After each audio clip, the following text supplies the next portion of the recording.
వైరుధ్యాలతో మాట్లాడుతున్నారు, మీరేమనుకుంటున్నారు? మాకు పార్టీలతో సంబంధం లేదు.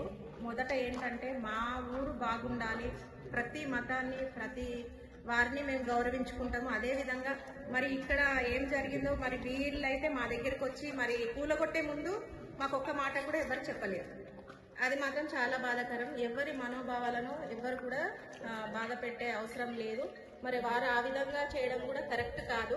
వారి ప్లాట్ఫామ్లో మాత్రం ఇది లేదని అంటున్నారు కాబట్టి వారు ఈ విధంగా చేయడం మాత్రం కరెక్ట్. బీజేపీ అనుబంధ సంఘాలు కావచ్చు, ఇది కాంగ్రెస్ పార్టీ చేసినటువంటి లేదు కూల్చివేత అంటున్నారు, దానికి మీరేమంటున్నారు? లేదండి, మా కాంగ్రెస్ పార్టీకి ఈ కూల్చివేతకు ఎలాంటి సంబంధం లేదు.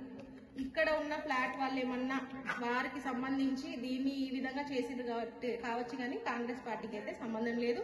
మేము కూడా మరి ఇక్కడ గుడికి సంబంధించిన కమిటీ వారితో మేము కూడా ఏకీభవిస్తాం. అంటే ఒక అధికార పార్టీకి సంబంధించినటువంటి కార్యక్రమంగా చేసిండు, దీనికి పోలీస్ సపోర్ట్ చేసిండు అనేది మాట్లాడుతున్నారు, వాళ్ళు ఆరోపిస్తున్నారు. ఒక పోలీస్ ఆఫీసర్ మీద బలమైన ఆరోపణ చేస్తున్నారు, మీరేమంటారు? లేదండి, అలాంటిది కరెక్ట్ అయితే కాదు. ఎమ్మెల్యే గారు కూడా మరి దీని గురించి మాట్లాడుతూ అన్నారు, వారు కూడా ఇది కరెక్ట్ కాదని చెప్పిండ్రు. కాంగ్రెస్ పార్టీకి మాత్రం ఇది ఎలాంటి సంబంధం లేదు. ఓకే, ఈ గుడి నిర్మాణం చేసిన వ్యక్తి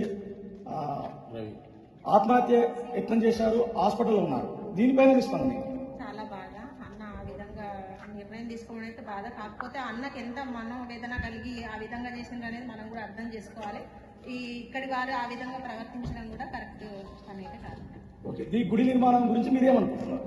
మళ్ళీ కరెక్ట్ అంటే అధికారులతోటి మాట్లాడి, మేయర్ గారితో, నాగరాజన్న గారితో మాట్లాడి మేము మళ్ళీ దీని నిర్మాణానికి కావాల్సిన అన్ని ఏర్పాట్లు మేము చేస్తాం.